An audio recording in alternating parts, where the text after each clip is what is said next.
Set the torque wrench to its minimum torque value.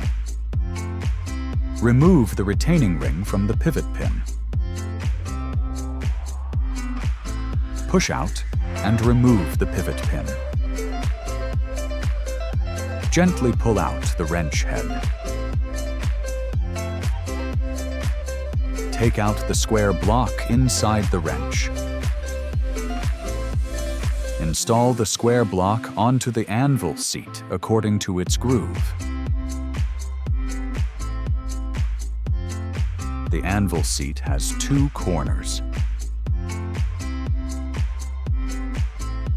The groove on the square block should be parallel to the line connecting the 2 corners of the anvil seat.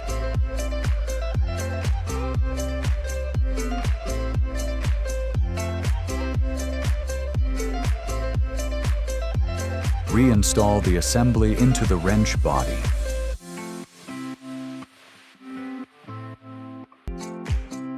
Reattach the wrench head in the same way it was removed.